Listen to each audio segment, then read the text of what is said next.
Welcome to the Riddles and Secrets of History channel. Don't forget to subscribe so you don't miss new stories.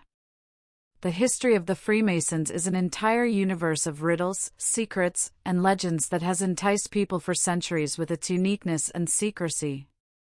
The very mention of them evokes curiosity, associations with secret societies, mysterious rites, and hidden meanings. However, behind this romantic and mystical image lies a very real history that can be traced from the Middle Ages to the present day. The very name Masonry comes from the French macon, which means stonemason, and this is no accident. In the very beginning of their journey, Masons were a community of master builders who erected the majestic castles, cathedrals, and monasteries of Europe. They were united by deep professional knowledge and strict rules of conduct, which were passed down from older generations to young apprentices. To protect the secrets of their craft from outsiders, they created closed professional unions, so-called guilds, to which only the initiated had access. Over time, a special culture of communication and interaction formed around these building guilds.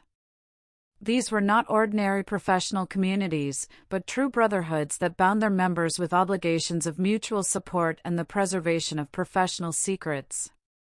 Within these associations, a strict hierarchy was built, allowing for the effective transfer of knowledge and control over the quality of construction. Gradually, the importance of the building guilds began to change. Towards the end of the Middle Ages and with the dawn of the Renaissance, the need for such closed associations of builders lessened, and construction itself lost some of its professional secrets.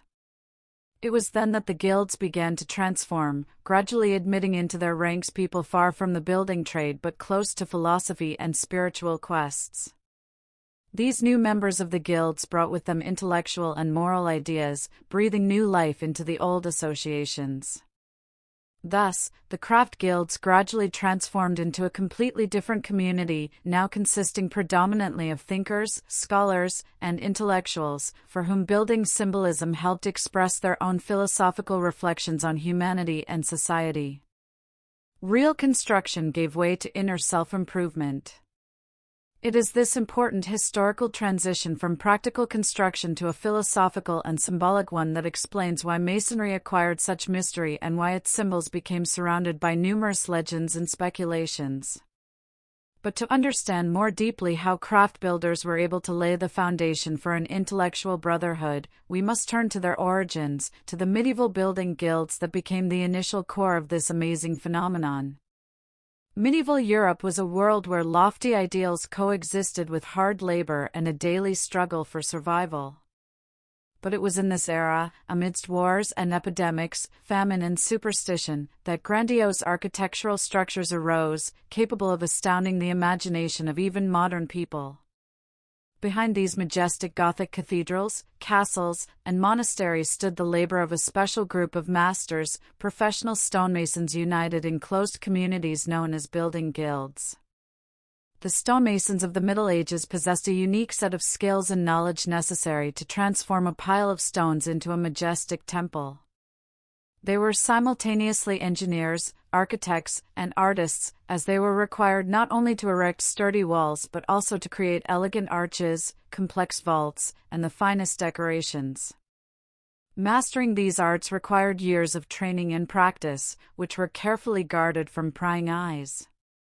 Over time, the building guilds became closed professional unions with a strict internal hierarchy and a complex system for transferring knowledge. An apprentice would join the guild as a teenager and spend many years studying the craft under the guidance of an experienced master, gradually mastering both the practical techniques of working with stone and the fundamentals of mathematics, geometry, and architecture. When his skill reached the required level, the apprentice earned the right to be called a journeyman, and then, after demonstrating his knowledge and skills in a special test, he could become a master capable of leading independent projects. This strict hierarchy and long training had their reasons. The craft of a stonemason included secrets that allowed for the construction of buildings capable of withstanding centuries without losing their beauty. These secrets included precise geometric proportions, the correct ratio of structural elements, special mortar recipes, and methods of stone processing.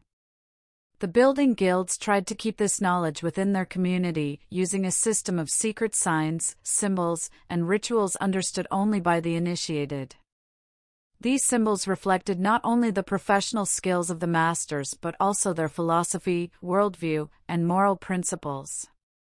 The three most important and profound tools in meaning became the compasses, the square, and the trowel. The compasses held a special meaning for stonemasons, as they served as a tool for precise measurement and the construction of perfect circles. For the masters, the compass symbolized the desire for perfection and harmony. In the medieval mind, the circle was always a symbol of divine completeness and order, and the use of compasses in the construction of buildings signified the embodiment of the divine plan in stone. Thus, through material objects, the craftsmen expressed their connection with a higher spiritual reality. The square, an instrument for creating right angles and ensuring the ideal precision of wall construction, also acquired a deep philosophical meaning. In a world full of injustice, stonemasons perceived the right angle as a metaphor for moral honesty and the uprightness of human character. Through the symbol of the square, the masters reminded each other of the need to lead a life based on justice, sincerity, and truthfulness, the essential conditions for successful work and respect within the Brotherhood. And finally, the trowel, a tool designed for applying and smoothing the mortar that binds individual stones into a single structure. Symbolically, it reflected the idea of brotherhood, unity, and mutual support. Just as mortar binds a wall, the solidarity of the guild members, their loyalty, and mutual assistance united them into a single professional family. The trowel expressed the idea of unity in joint labor, respect, and loyalty to a common cause. All these tools, having become symbols, were used in the rituals and traditions of the guilds. Thus, daily construction activity gradually turned into something more than just a craft. The professional guilds, preserving these traditions, began to attract the attention of people far from construction but interested in their philosophical and moral ideas. It was then that the gradual transformation of the builders' communities into a brotherhood of thinkers began, who would later become known to the whole world as the Freemasons. But before Masonry became an intellectual and philosophical movement, the building guilds had to undergo a crucial transition when their knowledge and traditions went beyond the professional circle and began to attract representatives of Europe's intellectual elite. It is this key moment of transition from medieval building craft to a philosophical brotherhood that we will discuss in the next part of our lecture. The transition from a practical craft to a philosophical and intellectual community began in the late 16th century and developed most actively in the 17th century. During this period, medieval Europe entered an era of profound change. The development of science, the weakening of church influence, and the emergence of new ideas about the world and humanity created the ground for deep changes within Masonic lodges as well. Whereas before, the doors of the guilds were open exclusively to professional builders and architects, now people of completely different professions began to enter their midst more and more often. The first of these new Masons were representatives of the intellectual elite, philosophers, scientists, mathematicians, alchemists, doctors, and aristocrats interested in the mysteries of the universe and human consciousness. They were attracted by the opportunity to study spiritual and moral questions without pressure from the church and authorities. Among such new members were the famous Scottish alchemist and physician Robert Moray, the renowned philosopher Elias Ashmole, and the Scottish mathematician and astronomer James Gregory. One of the first countries where the gradual transition from a building craft to an intellectual community began was Scotland. There, as early as the 17th century, lodges in Edinburgh and other cities actively accepted people far removed from the practical activities of stonemasons. In these lodges, stone and building tools turned into allegories through which philosophical and moral problems were discussed. For example, the Scottish lodges paid special attention to the study of ancient texts and legends, considering questions of morality and the spiritual perfection of man. They actively discussed how the symbolism of building tools could be applied to the moral education of an individual. The members of the Scottish lodges did not just hold philosophical conversations, they also created a special internal culture that combined ancient legends, esoteric ideas, and strict rules of conduct. Lodge meetings were held in a closed setting, by candlelight, surrounded by mysterious symbols and rituals created on the basis of old building traditions. It was in such an atmosphere that the tradition of accepting new members through initiation was formed, a special rite of passage where the candidate had to show his understanding of the moral and philosophical ideas of the lodge. The lodges themselves usually met in special rooms or even in private homes, where in a friendly and confidential atmosphere, they could openly discuss any ideas. There, they read and discussed the works of ancient philosophers, medieval alchemists, and contemporary thinkers. Participants could debate the most complex questions of existence and morality without fear of being accused of heresy or violating established social norms. Besides Scotland, a similar transition was actively taking place in France. In the French lodges of the 17th century, members included not only scientists and philosophers but also representatives of the high nobility. Among them were people close to the royal court. Membership in the lodges was seen as a prestigious intellectual pursuit that emphasized their high social status and education. In these French lodges, intellectual pursuits were complemented by mystical quests and the allegorical study of ancient traditions, including those related to the knightly orders of the Middle Ages, alchemy, and Kabbalah. In the summer of 1717, an event occurred in London that forever changed the history of Freemasonry and gave it a new status and significance. On June 24, St. John the Baptist's Day, representatives of 4 independent London lodges gathered at the famous Goose and Gridiron Tavern and agreed to create a single central organisation, which later became known as the Grand Lodge of London and Westminster. It is from this moment that the existence of modern, organized Freemasonry is usually dated. Before this, Masonic lodges were small and often unconnected associations where philosophical questions and ideas of moral improvement were discussed. Now, the 4 London lodges, located in the taverns Goose and Gridiron, the Crown, the Apple Tree, and the Rummer and Grapes, decided to create a centralized structure with common rules, traditions, and unified rituals. This step was deliberate and prepared in advance, as the participants of the meeting understood the need to create a common authority capable of regulating the activities of the lodges and increasing the prestige of the Masonic movement as a whole. The first Grand Master of the newly formed organization was Anthony Sayer, a man with a good reputation among the lodge members but who did not hold high office and had no particular influence in society. However, in its very first years, the Grand Lodge began to attract representatives of the English aristocracy and public elite. In 1721, John Montague, Duke of Montague, a well-known and influential figure at the royal court, became the Grand Master. His appointment significantly raised the authority of the lodge, and the participation of aristocrats made membership prestigious and fashionable among the intellectual and social elite of England. One of the most important tasks of the new organization was to regulate and codify the common rules and standards of Freemasonry. It was during this period that the well-known 3-degree system of initiation was established, consisting of the degrees of apprentice, fellow craft, and master. The rituals of each degree were carefully developed and filled with philosophical content, moral teachings, and symbolic actions. These ceremonies were intended to promote the spiritual and intellectual development of a Mason, teaching him the principles of morality, solidarity, and tolerance. Furthermore, the Grand Lodge of London introduced for the first time common constitutional documents regulating the internal life of the lodges.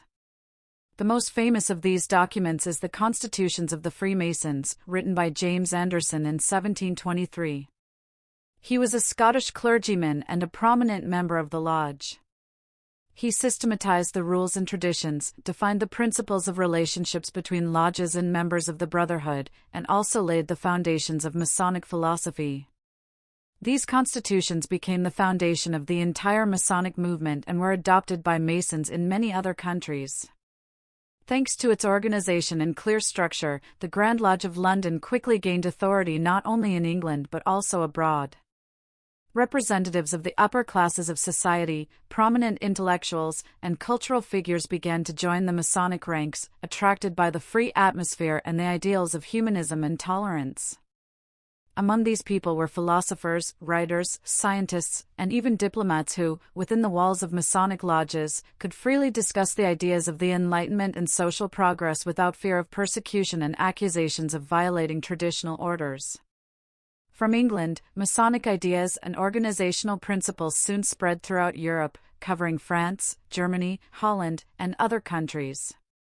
Within a few decades, Masonic lodges would also appear in North America, gaining increasing popularity and influencing the intellectual and political life of entire continents. Thus, the creation of the Grand Lodge in London was not just a local event. It was a crucial historical moment thanks to which Freemasonry acquired its modern structure, clear rules, and international significance, transforming into an organization capable of influencing cultural, political, and philosophical processes in Europe and beyond. The central event in the life of any Mason has always been the initiation procedure. This was a strict system consisting of 3 separate stages that a candidate passed through sequentially and with specific time intervals. All 3 rites were never performed at once. A person gradually moved from the first degree to the second, and only after that could he be admitted to the third, highest degree. The initiation of an apprentice took place in a carefully prepared lodge room. The candidate, not knowing the details of the rite in advance, entered the room blindfolded and with his chest partially bared. This symbolized spiritual blindness, ignorance, and sincere openness before the brothers. Inside, he was met by the lodge members, who asked a series of questions about his intentions, whether he was ready to follow the moral and ethical laws of the Brotherhood, to keep its secrets, and to constantly strive for self-improvement. After answering the questions, the candidate took a solemn oath, placing his hand on the Bible or another text sacred to him. Only after this was the blindfold removed. At this moment, the candidate saw for the first time the brightly lit lodge room and the faces of his new brothers. This moment symbolized a spiritual awakening, an exit from the darkness of ignorance into the light of truth. He was then explained the basic principles and goals of Masonry, introduced to the initial duties of an apprentice, and given instructions on how he should behave in society and within the Brotherhood. Admission to the second degree, that of a fellow craft, was allowed only after some time, when the senior brothers were convinced of his diligence and the seriousness of his intentions. The initiation of a fellow craft was more complex and substantive, aimed at intellectual development and understanding the philosophy of the Brotherhood. During the ceremony, the candidate went through a symbolic journey through the temple, on which he encountered various obstacles and questions that required him to reflect and interpret symbols. The fellow craft had to answer questions about a person's duties to society and the Brotherhood, about the meaning of the moral principles of Masonry, and to show his understanding of the symbolism he had studied at the first degree. Only after being convinced that the candidate had mastered the moral and intellectual foundations did the lodge accept him into the second degree. He received deeper instructions about the tasks of a fellow craft, to know the world and himself, to develop reason and moral qualities, and to serve as an example for less experienced apprentices. Only those Masons who had successfully mastered the first 2 degrees and proven their spiritual and moral development were admitted to the third and most important degree, that of a Master Mason. The third degree was the most complex and symbolically rich, representing a kind of drama enacted by the members of the lodge with the candidate. The central plot was the symbolic journey of the legendary master of the temple, Hiram Abiff, the builder of King Solomon's temple, who was killed for refusing to reveal the secrets of his craft. The candidate literally experienced the fate of Hiram in the form of a ritual play. First, he had to symbolically pass through the temple, where 3 lodge members, portraying conspirators, stopped him, demanding he reveal the master's secrets. When the candidate refused to do so, he was symbolically struck, first with a light touch on the shoulders and chest, and then gently laid on the floor, depicting his death. This moment of the rite was central. The candidate, in a state of complete helplessness, lay on the floor, experiencing the symbolic death of his old self. Then, the masters of the lodge raised him with a special ritual gesture known only to the initiated. This act symbolized the spiritual resurrection of the candidate, his new birth not just as a member of the Brotherhood, but as a master with a deeper understanding of moral principles. After the rite, the candidate was explained the meaning of what he had just gone through. Death is only a symbolic reminder of the transience of physical existence, while true life and immortality lie in spiritual development and loyalty to duty. The initiation ended with the formal acceptance of the candidate as a master, the presentation of his insignia, and an explanation of his new duties related to his responsibility to the younger brothers, the lodge, and society. The symbols of Freemasonry often become the objects of various myths and conspiracy theories, in which ancient legends, religious images, and speculations about secret control over humanity are mixed. However, behind each of these symbols lies a specific history and a deep meaning that is much more interesting than the most mysterious conjectures. One of the most famous and frequently discussed symbols is the all-seeing eye, also called the Eye of Providence. This symbol, representing an eye enclosed in a triangle and surrounded by rays of light, is perceived by many as something mystical or even frightening. Its origin is linked to the most ancient traditions of humanity. In ancient Egypt, a similar symbol existed, the Eye of Horus, symbolizing divine protection and wisdom. Later, in the Middle Ages and the Renaissance, the image of an eye was used in Christian iconography as a symbol of the all-seeing God who observes people's actions. Masons adopted this very Christian interpretation of the symbol, investing in it the idea of a higher moral control. The Eye of Providence on the walls of lodges was meant to constantly remind the members of the Brotherhood that their actions are always under the observation of a higher power, and therefore, every Mason bears moral responsibility for his actions. Another important symbol, which has become one of the central elements in the design of Masonic lodges, is the mosaic pavement, or checkered floor, consisting of alternating black and white squares. This symbol dates back to the most ancient concepts of the world as an eternal arena for the struggle of opposing forces, light and darkness, good and evil. But in Masonry, it acquired an even deeper meaning. For a Mason, the checkered floor symbolizes not only the struggle of opposites but also human life itself, which consists of constant choice and moral decisions. A Freemason, standing on such a floor during ceremonies, should remember that his life is a series of decisions, each of which can tip the scales toward good or evil, underscoring the importance of moral choice and responsibility for the consequences of his actions. Equally significant in Masonic symbolism are the two famous columns, Boaz and Jachin, borrowed from the ancient tradition of constructing the first temple of King Solomon in Jerusalem. According to the biblical narrative, these columns stood before the entrance of the temple and symbolized strength, wisdom, and harmony. For Masons, the columns acquired a philosophical meaning, denoting the two sides of human existence, the material and the spiritual. Boaz, standing on the left, signified physical stability, a person's capacity to withstand life's difficulties and trials. Jachin stood on the right and symbolized intellectual and spiritual growth, the striving for wisdom and inner perfection. The columns reminded every Mason that a harmonious life is impossible without combining the spiritual and the material, reason and willpower. The pyramid and the all-seeing eye. Finally, one of the most recognizable and mysterious figures in Masonic symbolism is the pyramid, often depicted with the all-seeing eye. Many associate this symbol with ancient Egyptian structures and the occult, but the meaning of the pyramid for Masons lies elsewhere. The pyramid is an allegory of human spiritual ascent, its striving for moral and intellectual perfection. The wide base of the pyramid symbolizes the initial stage of the spiritual path, when a person is immersed in concerns about the material and the earthly. The sides of the pyramid tapering upwards represent the gradual purification and moral elevation of the personality, the ascent towards spiritual enlightenment. The eye on the apex of the pyramid signifies the achievement of this highest state, in which a person can view the world from a position of wisdom, spiritual knowledge, and moral purity.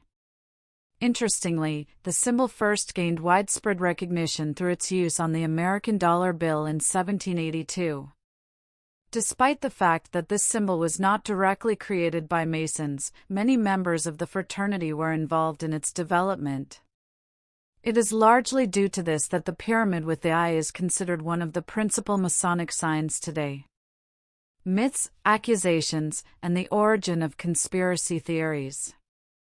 Despite the deep philosophical meaning of Masonic rituals and symbolism, enduring myths accusing the fraternity of occultism and even Satanism have formed around it for several centuries. These accusations did not arise by chance and are related to the characteristics of the Masonic fraternity, its secrecy, the mysteriousness of its rituals, and the public's misunderstanding of their true meaning. To understand the origin of these legends, we must turn to history. The first suspicions that Masons were allegedly connected with occultism arose back in the 18th century when the fraternity actively spread across Europe. Masonic lodges held meetings behind closed doors, and their members kept the strict secret of their rituals and internal structure. For the uninitiated, such secrecy seemed suspicious and even frightening. In the society of that time, any closed community with incomprehensible rites automatically caused anxiety and became an object of conjecture. People tended to fill the gaps in their knowledge with fantastic and often terrifying stories. The Catholic Church was particularly active against the Masons, viewing them as competitors and ideological opponents. Already in 1738, Pope Clement XII issued a document in which Masons were declared outlaws, and their gatherings were called heretical. The Church claimed that Masons performed secret anti-Christian rituals, rejected the divine order, and undermined society. This document heavily influenced the perception of Masons in Europe, giving rise to many rumors and accusations that the lodges were allegedly engaging in magic, black masses, and other forbidden practices. The Satanism hoax and conspiracy culture. Rumors of Satanism in Freemasonry significantly intensified in the 19th century, a period of heightened interest in mysticism and the occult. It was during this time that the French writer Leo Taxil appeared, playing a special role in shaping the perception of Freemasonry as a satanic cult. In the 1880s, Taxil published a series of books and articles in which he claimed that Masonic lodges secretly worshipped Lucifer, committed crimes, and plotted against Christianity and society. His works were immensely popular, were translated into many languages, and created a sensation. Later, Leo Taxil publicly confessed that his stories were fabricated and the entire project was initially conceived by him as a hoax intended to ridicule Catholic credulity. However, the revelation did not completely destroy the myths that had already taken root in the minds of millions of people. These stories continued to live on, supported by conspiracy theorists, writers, and proponents of various conspiracy theories. Another source of myths about the connection between Masons and occultism and Satanism were certain secret societies of the 19th and 20th centuries that genuinely practiced mystical and occult rituals, borrowing Masonic symbolism. For example, the famous Hermetic Order of the Golden Dawn, which appeared in England in 1888, actively used Masonic ritual elements, although it was not directly related to Freemasonry itself. In the public consciousness, such organizations blurred the lines, reinforcing the myth that Masons were engaged in occult magic and secret rites. In the 20th century, the situation was further aggravated by various conspiracy theories, especially after the publication of the book The Protocols of the Elders of Zion. This forged document linked Masons to a global conspiracy. As a result, the image of Masons as secret plotters became firmly associated with something dark and sinister. At the same time, some totalitarian regimes in Europe, particularly Nazi Germany, used these myths to justify the persecution of Masons, portraying them as secret enemies of society and the state. Thus, the legends of Satanism and occultism in Freemasonry were never based on real facts but were formed due to a combination of several factors: the secrecy of the fraternity, religious and political struggle, and the deliberate hoaxes of individual authors and organizations. Despite numerous debunkings, these myths continue to exist in the mass consciousness today, fueling interest in the Masons while simultaneously generating misunderstanding and fear of them. From the very beginning of its appearance, Freemasonry attracted the attention of people who sought not only personal spiritual improvement but also the active change of society. Masons inevitably became prominent figures on the political stage because the fraternity's ideas perfectly coincided with the values of the Enlightenment, liberty, equality, and humanism. One of the most striking and significant examples of Freemasonry's influence on world history was the American Revolution. Many of America's founding fathers were active members of Masonic lodges. George Washington, the first president of the United States, was not only a Mason himself but openly demonstrated his affiliation with the fraternity, personally performing the Masonic ritual of laying the cornerstone of the Capitol in 1793. A little-known but interesting fact is that on this day, Washington was dressed in a traditional Masonic apron, and the ceremony was accompanied by symbolic gestures and the reading of special texts emphasizing the importance of the new state founded on the principles of brotherhood and equality. No less important was the role of Benjamin Franklin, who not only helped draft the Constitution and the Declaration of Independence but also actively used his connections in French Masonic circles.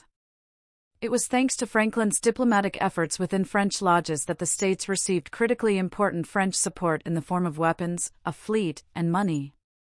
Franklin was greatly respected among European Masons and even participated in the work of the famous Nine Sisters Lodge in Paris, where he was personally greeted with honors fit for a king.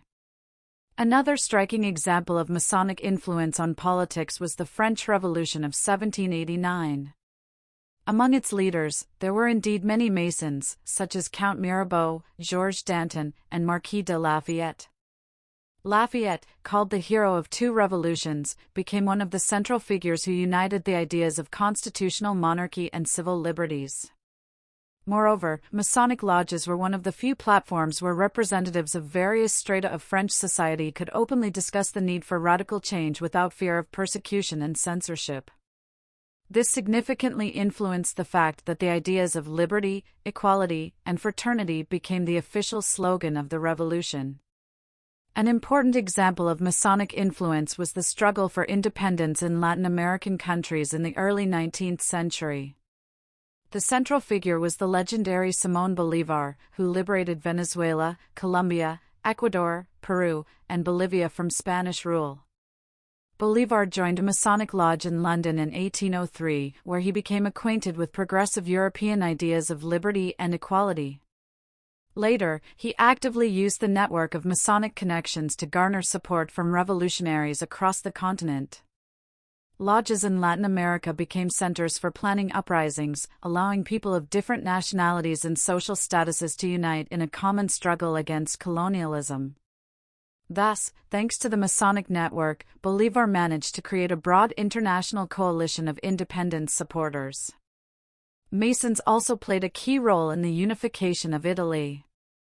Giuseppe Garibaldi, the legendary revolutionary and national hero of Italy, did not hide his membership in Masonic lodges and was proud of it. In 1864, Garibaldi was even elected Grand Master of the Grand Orient of Italy. Through this, he managed to unite disparate groups of revolutionaries and liberals across the country. There is evidence that Garibaldi and his supporters actively used Masonic symbols and rituals to strengthen the revolutionary spirit and unity among his soldiers. As a result, Italy gained national independence and became a unified state. In Britain, Masons were also actively involved in political and social processes in the 18th and 19th centuries. It is known that Winston Churchill, the future Prime Minister of Great Britain, was initiated into a Masonic lodge in 1901, although he did not become a particularly active member. Nevertheless, his membership in the fraternity symbolically confirmed that Freemasonry held strong positions among the British elite. Earlier in the 19th century, British Masonic lodges actively promoted reforms in social aid, establishing schools and shelters for the poor. Thus, Freemasonry was never a secret hand covertly ruling the world, as conspiracy theorists claim. In reality, it provided a platform where the influential ideas that shaped society, such as equality, fraternity, and humanism, were formed and discussed. Freemasonry played a significant role in many historical events, from the American Revolution to the struggle for independence in Latin America and the unification of Italy, thereby having a palpable and long-lasting influence on the development of world history. Perhaps no secret society in history has been subjected to such a volume of conjecture and accusations of conspiracy as the Masons. From the very beginning of their history, they found themselves at the center of the most incredible conspiracy theories, from accusations of controlling global processes to the creation of a unified secret world government. The first serious wave of suspicion about a global Masonic conspiracy emerged shortly after the French Revolution. In 18th-century Europe, shaken by radical changes, there was a need to explain such an abrupt upheaval not by complex historical causes but by the influence of some secret forces. Thus, the popular theory of Augustin Barruel was born. In his book Memoirs illustrating the history of Jacobinism, he claimed that the revolution was the result of a deliberate conspiracy of Masons, philosophes, and Jacobins.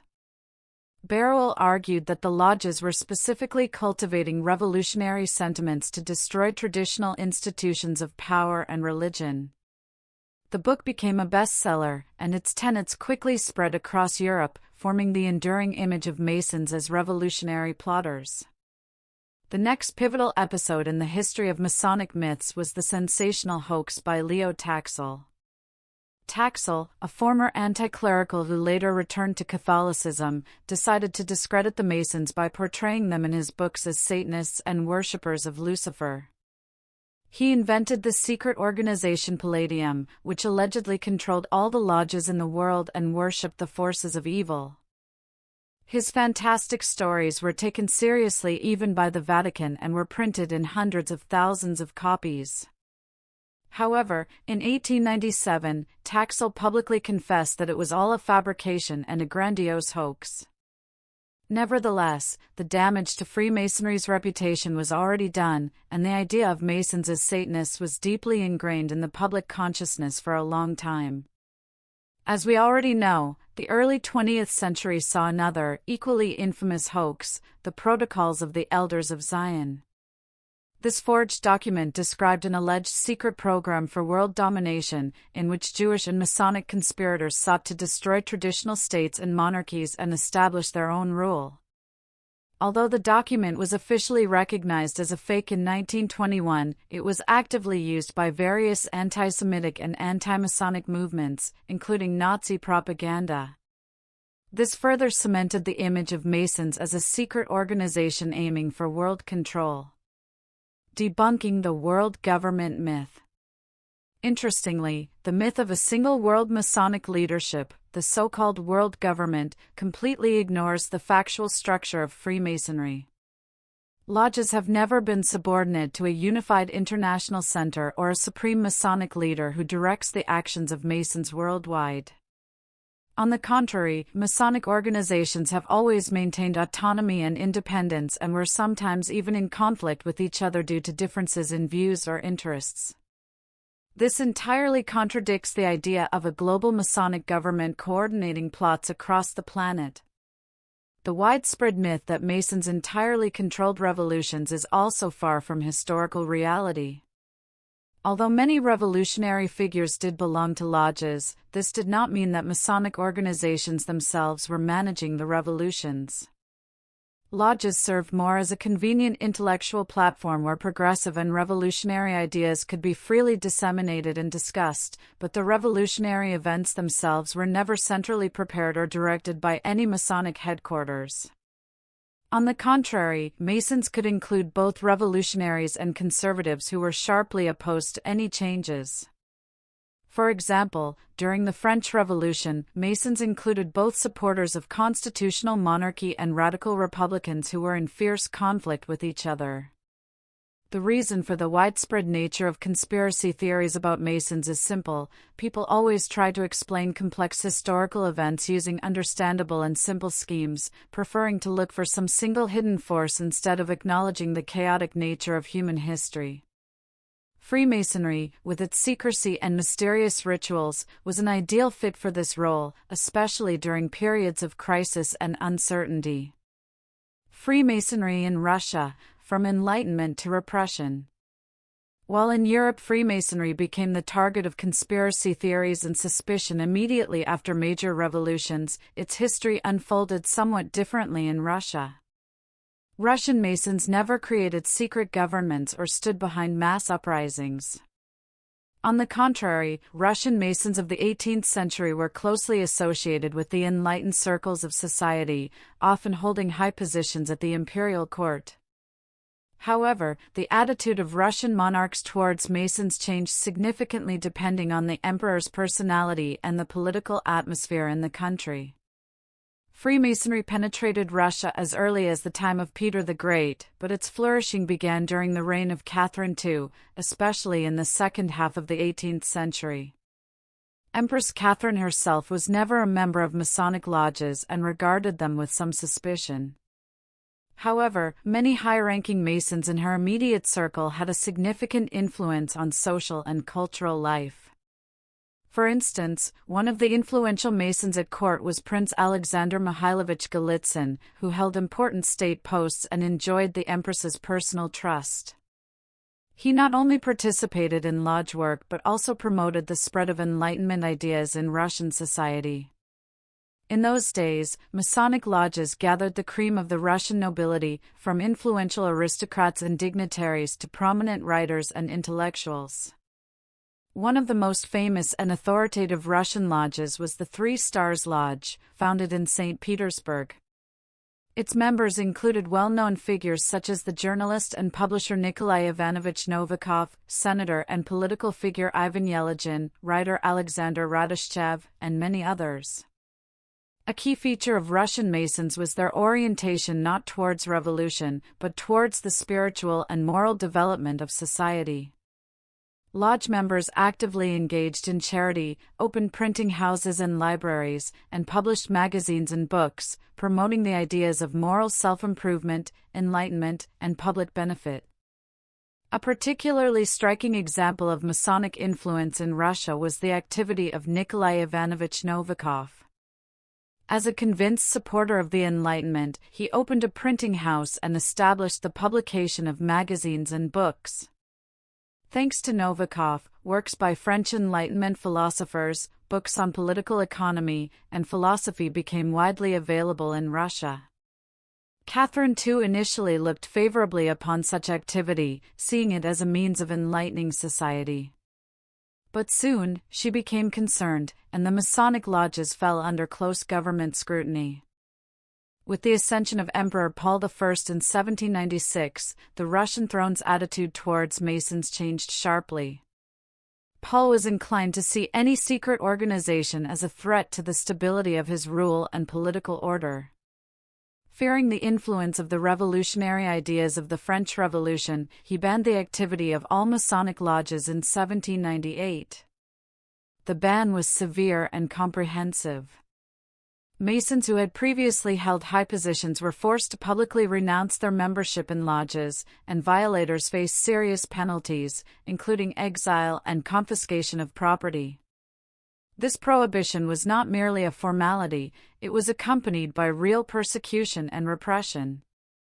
Many Russian Masons were sent into exile, stripped of their ranks and posts.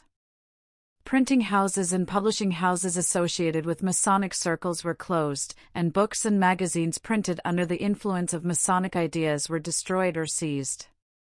Thus, the fate of Freemasonry in 18th-century Russia is a story of ups and downs, primarily dictated by the monarch's moods. While under Catherine the Great, Masons could operate relatively freely, spreading Enlightenment ideas, under Paul I, they were subjected to cruel prohibition and persecution, which abruptly halted their public activities and significantly altered the subsequent history of Russian Freemasonry. Nevertheless, despite the ban, the ideas Masons brought to society continued to live on in the Russian intellectual environment, inspiring subsequent generations of cultural and political figures.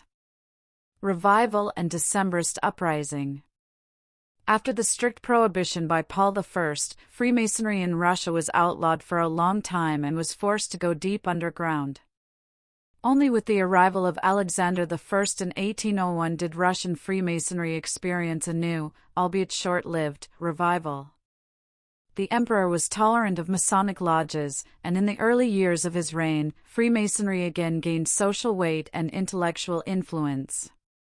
During this period, lodges increasingly became a magnet for prominent cultural figures, especially writers and publicists whose work defined the face of Russian literature and social thought for a century to come. A particularly prominent example is Nikolai Mikhailovich Karamzin, the greatest Russian historian and writer, author of the monumental history of the Russian state. Karamzin did not hide his membership in Masonic lodges, actively participated in their activities, and found inspiration in the fraternity's ideas for his historical and philosophical reflections on morality, humanism, and the fate of Russia, which were then reflected in his historical works and literary pieces. Karamzin's circle played an important role in shaping the Russian intelligentsia of the 19th century, for whom the Masonic ideas of humanism and moral perfection were particularly appealing. Alexander Sergeyevich Pushkin, although not formally a member of Masonic lodges, was closely connected with people who were actively involved in them. Masonic ideas significantly influenced the poet's worldview and found reflection in his work. In particular, his close relationship with the Decembrists, many of whom were Masons, is well known. His communication with them contributed to the formation of Pushkin's liberal views and manifested in his works such as Eugene Onegin and Boris Godunov.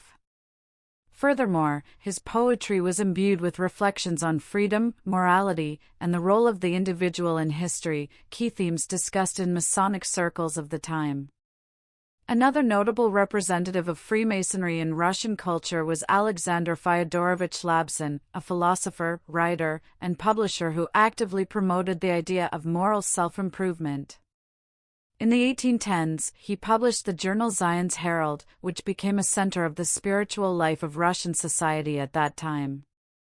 The journal's pages featured philosophical articles, translations of foreign thinkers, and materials directly related to Masonic philosophy. The publication was very successful with the enlightened public and made the ideas of moral self-development and public service widely known among the Russian elite.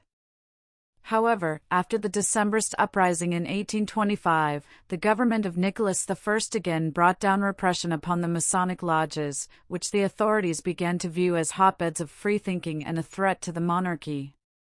Over the next decades, Freemasonry existed in Russia solely underground, significantly losing its influence and virtually ceasing open activity. A brief revival of Freemasonry occurred at the beginning of the 20th century when various public and intellectual movements became active again in Russia after the Revolution of 1905. Lodges reappeared in St. Petersburg, Moscow, and major cities of the Russian Empire, but their activity was not as prominent or influential as in the previous centuries. After the October Revolution of 1917, the new Soviet government immediately outlawed Masonic organizations, viewing them as anti-Soviet and bourgeois. Masons were forced to emigrate en masse, and the lodges found themselves in exile, primarily in France and other European countries. In exile, Russian Masons tried to preserve the fraternity's traditions. Russian Masonic lodges were established in Paris and other European capitals, with many prominent representatives of Russian culture and émigré intelligentsia, such as Nikolai Berdyaev, among their members. However, due to the detachment from the homeland, the loss of influence on events in Soviet Russia, and the gradual passing of the older generation of Russian emigration, the Masonic movement gradually declined. In the Soviet Union, throughout the 20th century, Freemasonry remained under a complete ban, considered irreconcilable with the communist system. Only at the end of the century, during the Perestroika era and after the collapse of the USSR, were there attempts to revive Masonic lodges in Russia, but in a completely different political and social environment, without the previous influence and widespread support. Current status and role of modern Freemasonry. Today, Freemasonry is not a relic of the past but a vibrant, albeit discreet, social phenomenon. Modern Masonic organizations operate openly in almost all countries of the world, though myths about them are still widespread. But what does the fraternity represent in our time, and what is its real role? According to the latest estimates, there are approximately 6 million Masons worldwide today. The largest number of Masons reside in the United States, where over 2 million people are members of lodges. American Freemasonry is characterized by particular openness. Lodges engage in public activities, hold official events, and even organize tours of their historical buildings for the public. The United Kingdom follows with about 200,000 members. Here, Masonic organizations are also very active. They openly publish membership lists, conduct charity events, and support many public initiatives. In Western Europe, Freemasonry has a long tradition and maintains stable numbers, with about 150,000 Masons in France and about 100,000 in Germany. Lodges continue to admit new members, and interest in Freemasonry has notably grown in recent decades, especially among middle-aged people and those in creative professions. In Eastern Europe, Masonic organizations are relatively small in number, but after the collapse of the USSR and the Socialist bloc, they have gradually begun to recover and now operate in almost all countries in the region. What do modern Masonic lodges actually do? Traditional purpose. Freemasonry has retained its traditional purpose. It remains a community where people can discuss moral, philosophical, and intellectual questions in an atmosphere of mutual respect and equality. Masons regularly meet for sessions, conduct rituals and discussions, and study philosophical works and historical documents. Today, however, their discussions no longer have the secretive nature that fueled so many myths in the past. Charity and social work. The main focus of Masons in the 21st century is charity and social work. For example, in the US and the UK, Masons annually allocate tens of millions of dollars to medical research, aid for children's hospitals, support for educational programs in universities, and social projects worldwide. Masonic organizations fund hospitals, provide assistance to children with serious illnesses, and organize free clinics and aid programs for the poor. In some countries, such as the US, Masonic hospitals and medical centers are considered among the best in terms of service and medical care. Education and culture. Another important area of activity for modern Masons is the support of education and culture. Lodges often sponsor educational institutions, provide scholarships to talented students, and support programs for the preservation of historical heritage and the restoration of architectural monuments. For example, in the UK, Masons regularly donate large sums for the restoration of historical buildings, not only those connected with the fraternity but also those of cultural and national value. Apolitical stance. Regarding political influence, modern Masons differ significantly from their 18th century predecessors. Today, Freemasonry fundamentally emphasizes its apolitical nature. Lodges prohibit the open discussion of political and religious issues during meetings to avoid divisions and conflicts within the fraternity. This rule is observed almost universally and strictly controlled by the Masonic leadership. The real influence of Masons on politics and decision-making today is minimal and significantly lower than the level they had in the past. Despite the openness and transparency of modern lodges, Freemasonry continues to provoke many myths and mistrust among some people accustomed to seeing some hidden motives and secret goals behind it. Freemasonry in the 21st century is a social organization with a philosophical focus, primarily aimed at moral self-development, mutual aid, and charity. Modern Masons openly discuss their goals, publish information about members and events, and strive to maintain a positive public image.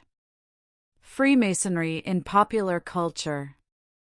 Breaking through centuries of myths and conjectures, Freemasonry has long become not just a subject for historians but also a vivid image in mass culture, in modern cinema, literature, and even video games. It is regularly used as a central theme or important plot element. The reason is simple: the mysteries surrounding Masons, their secret rituals, unusual symbolism, and centuries-old history easily attract attention and ignite the public imagination. Perhaps the most famous example of such cultural influence is the book by American writer Dan Brown, The Da Vinci Code. Although the novel formally deals with the secrets of the Catholic Church and societies related to ancient mystical secrets, it significantly fueled interest in the Masons, making secret societies one of the most popular topics of the early 21st century. Brown's subsequent work, especially The Lost Symbol, is directly linked to Masons and their legends. In these books, the fraternity is presented as the guardian of ancient secrets and knowledge, possessing significant influence over world events. Despite the author's artistic exaggerations and fantasies, such works notably influence the perception of Freemasonry, making it a subject of discussion and public interest worldwide. Another striking example is the famous film National Treasure, starring Nicolas Cage, where the plot is built around the search for secret knowledge and treasures centuries-oldly guarded by Masons. It is not only an exciting adventure blockbuster but also a film in which Masons are portrayed as bearers of important historical and cultural heritage. Although the film does not claim historical accuracy, it played an important role in popularizing the image of Freemasonry among a wide audience. In literature, besides Dan Brown's books, there are dozens of novels where Freemasonry plays a key role. A vivid example is the book by Italian writer Umberto Eco, Foucault's Pendulum. In this deep and intellectual novel, Masonic and occult societies act as the central element of a tangled narrative exploring the phenomenon of belief and its influence on society. Video games also actively use the image of Masons. The famous Assassin's Creed game series directly addresses the theme of secret societies, Illuminati, and Masons, depicting them as participants in an age-old conflict. The games in this series are very popular, and their plots, built on alternative history and conspiracy theories, have significantly influenced the formation of the Masonic image in mass consciousness, especially among youth. However, it is worth noting that such widespread cultural use of the Masonic image does not always benefit them. Books, films, and games often significantly distort real historical facts and the nature of Freemasonry, creating a misconception about what modern lodges actually do. On the other hand, such popularity attracts public attention to the history of Freemasonry, encouraging many people to study the topic more deeply and separate fiction from real facts. Thus, Freemasonry today has firmly entered popular culture as a symbol of mystery, ancient knowledge, and enigmatic rituals. Works related to Masons generate immense interest, stimulate discussions and debates, and also make the public reflect on issues of history, morality, and spirituality. But the main thing, perhaps, is that it is precisely thanks to this influence on mass culture that Freemasonry remains a part of the living history of mankind today. With this, our journey into the mysterious and interesting world of Freemasonry concludes. We have examined its history, myths, influence on politics and culture, and hopefully managed to separate reality from conjecture. Thank you for watching, friends. Stay with us, subscribe to the channel, and see you in the next lectures.